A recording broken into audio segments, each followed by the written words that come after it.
Hey, so last week I bought a 36-foot RV sight unseen. I basically bought a giant bus sight unseen while I was stumbling around at an auction last week, and I just couldn't help myself. Right now, everybody's spending their money on boats and RVs and motorcycles, and I stumbled across this thing on screen. It didn't even run through, so I bought it sight unseen. I know nothing about it, and I don't even know if it runs. So this whole video today is to find out what the heck I bought. Is it good? Is it bad? Am I gonna make money? Am I gonna lose money? I don't know. I bought it to flip. Welcome to Flying Wheels. Let's get going.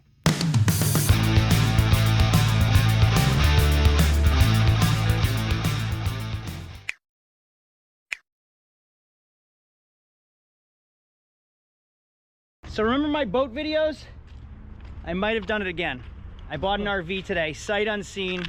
I had to bring in the professionals to come check it out with me. I haven't even seen this thing yet. We're walking over to go check it out. If you don't know me, my name is Craig from Flying Wheels. This is my grandfather, Papa Al. How you doing? Bought a 99 Bounder, Fleetwood Bounder, Ford V10. Don't know anything about it. I just know that people love camping right now, and we're gonna see if we made a profit or if I'm gonna take a big hit on this thing. So before I rewind and go back to the auction and find out what we bought, I'm gonna give you a walk around my RV and show you what it is I'm looking at. So this is my 99 Winnebago, taken it to Florida. It's been South Dakota multiple times. But you can kind of see it's starting to show its age. It had a dent up there that was repaired, and it's even a little wavy down here. And the problem with RVs is once they get moisture, they start to rot. And once they rot, it's bad news. It's a lot of work. We're talking construction. We're talking about carpentry on an RV, on a mobile home. So I'm nervous to dive into the one that I bought at auction sight unseen to find out what it is that I actually bought. Am I gonna win or am I gonna lose? So this one here is my RV. This is a slide out. This all slides out. It's 36 feet long. It has 52,000 miles. Like I said, it's been to South Dakota multiple times. It's been to Florida multiple times. I think we took us to Tennessee.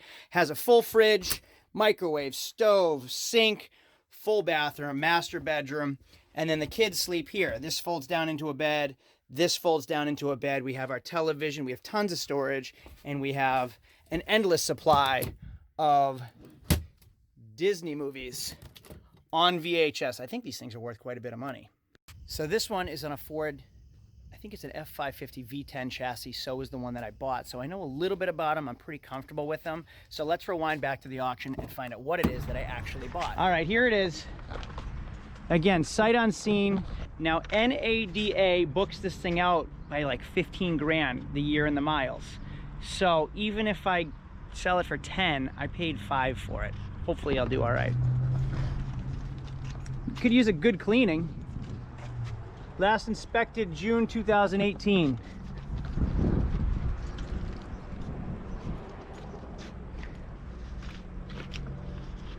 It's got the batteries, haven't been stolen yet. Needs a good wash. Does have a bump out. What'd you say? All the vinyl's kind of cracked. What did you say about it? Got water damage. See the bubble? Yeah. Gas door. A little bit of a bump right here. Somebody hit something with it, and it looks like it's leaking. Damage here. Wonder why all the windows are open. I hope it's not because it smells bad. Let's see. It's been to Canada and it's been all over the United States. Oh, our step works. Good start.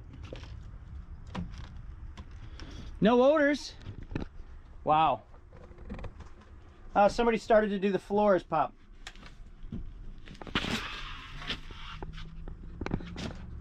TV's gone, but that don't matter. It's not as... Look at... Somebody started the renovation. Look at the kitchen.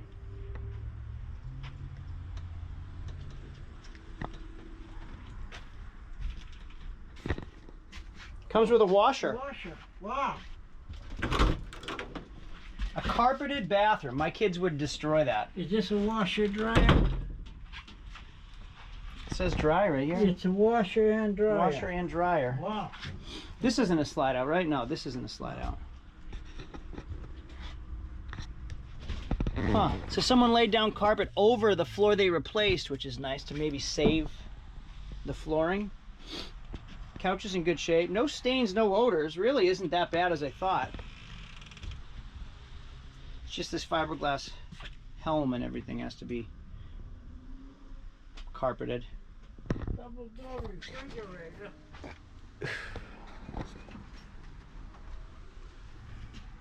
Big Wow. with an ice maker.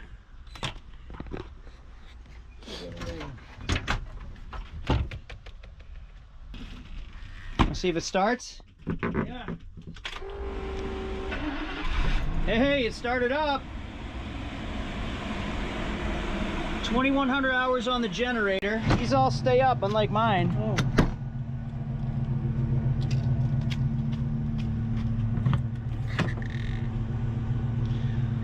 Plumbing doesn't look like it's leaking. You know, I didn't even check to see if the generator is there.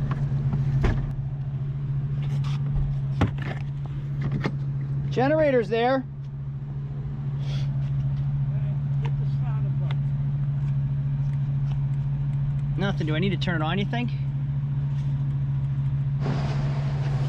All right, we have an ABS and a service engine light. My eyes are getting pretty itchy being in here. No smells, but I have some allergies to something. We have brakes. Want to see an 80-year-old man fall over? Ready? 3, 2, 1. Feels just like mine. So I'm about 15 minutes into my drive in the RV. It's running all right, actually. There's something I'm allergic to, and I don't know what it is. So we'll have to give this thing a really good cleaning. But it's running well. The AC is cold. It's shifting smoothly. The dash kind of bounces a little bit. You can kind of see it right there. But I think I did okay with it. So I'm going to cut into this story for a minute and maybe explain it a little bit better. I bought it at an auction that I normally buy cars from. Cars run through the auction, meaning they actually drive through the lanes. I get to look at them, I get to see them. But all the toys, all the heavy equipment vehicles, all they do is run up on a screen. And I just happened to see this RV up on the screen at what I thought was a pretty fair price, if there are no issues. But RVs, they can have some serious issues. They can be rotten, they can be severely damaged. You don't know. And I bought this one on a whim, on a gamble. Sometimes I do that, sometimes I win, sometimes I lose. If you've seen my boat video, you know that sometimes I lose. But that's all about the game. I enjoy playing the game, and it's only $4,500, so it's not going to kill me either way. So sometimes it's worth the risk, and I decided to go on this one. Now, the other thing I have to think about is storage. It's freaking 36 feet long. My parking lot doesn't even fit vehicles that are 36 feet long, so I'm kind of in trouble if I hang on to this thing too long. It's going to tie up at least 2 to 2.5 spaces there. And it's almost fall, so I'm going to have to get rid of this thing before winter. So I'm kind of on a time crunch. When people are thinking they want to sell their boats and their motorcycles and their RVs, I'm now buying one that I also have to sell to add to the competition supply out there. So we already washed the RV, but you can see all this white residue on the windshield. Just that alone makes it look really old. So just some glass cleaner and a rag after a car wash made that much difference. You can see the before and the after. Just glass cleaner. Washing it didn't do it, but even though I told the guys to wash the windows, they didn't. So here I am, the owner of the business, getting my hands dirty still to do what I already asked somebody to do. You can see it comes right off.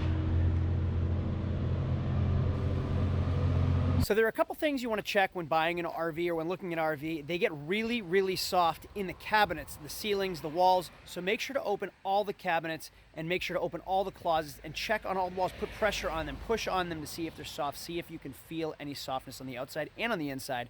Check for stains in the ceilings. A lot of times the ceilings are carpeted, so check for stains in the ceilings too, just to see if there's any moisture or odor or bacteria or mildew up in any spots that are going to cause problems later on. Now, obviously, you want to get up underneath and check the frame, check the brake lines, check the fuel lines, check everything you can underneath. Typically, they're tall enough that you can actually climb underneath there. Now, this one's scaling. It's a little crusty, but it's not really in bad shape. A lot of times, RVs sit, so they'll sit at campgrounds for long periods of time or not get used a lot, so they'll start to rot underneath if people park them on grass or on dirt.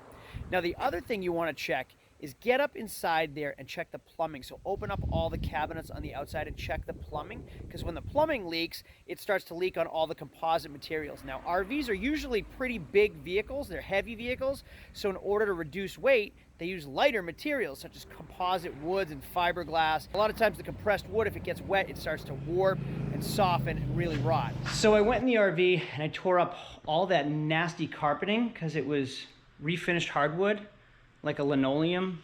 Not a linoleum, I don't know. Somebody put in some refinished floors in there and it looked great. And then they covered it with cheap carpeting that got nasty. I ripped it all up, tore it all out. Before I did that, I took out all these boxes, which is annoying to me because we ordered some coolant, and instead of the guys breaking down the boxes, which is common sense, they threw all these boxes inside a garbage barrel that filled it up. So there was no space for anything else, including my carpets. Threw out all the trash, so we filled this barrel with just random trash that was in there. And here's what it looks like inside just from a quick cleaning. Fix this too, so this is on tight. This is actually kind of nice too. My RV, which is right here, this latch is broken. So what happens when the door swings open, it latches right here and keeps it locked in place. Well, mine is broken off right here. So maybe I should take that one off. This one, put it here. You can see it's broken here too, just brittle plastic. Oh man. Talking about lazy guys, they cleaned all this shit and didn't actually clean it. So I just stepped in it in my shorts and sandals. It's just lazy. They could have done that. Now here's the RV.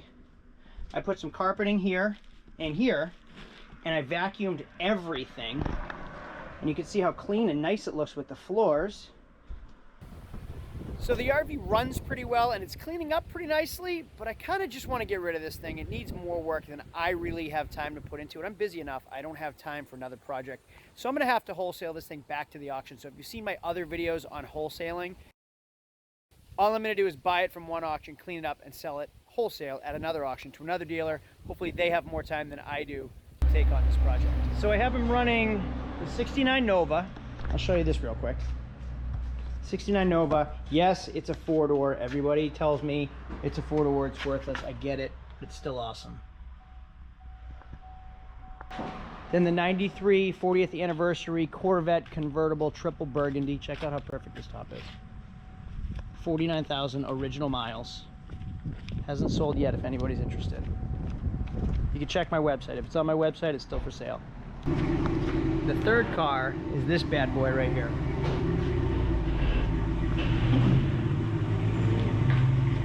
2013 Camaro 2SS. Nav, heads-up display, heated leather, everything.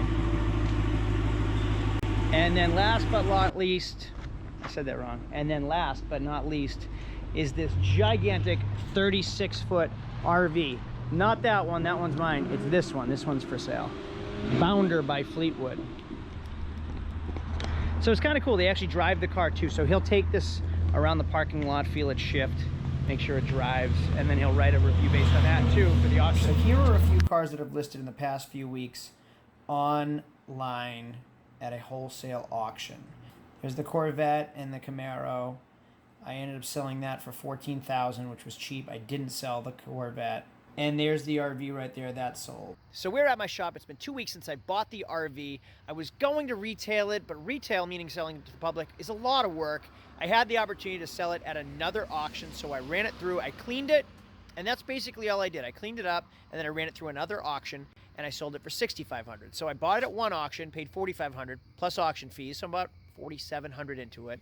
Drove it back to my shop, put some fuel in it, a little bit of my time, ran it through another auction, sold it for $6,500 minus their fees, $250. So I sold it for $6,250. So let's just say I own it for $4,750, sold it for $6,250. I made $1,500 on that RV. Honestly, I thought it was worth a lot more, but I made $1,500 for basically buying it at one place, driving it to my shop, selling it at another place.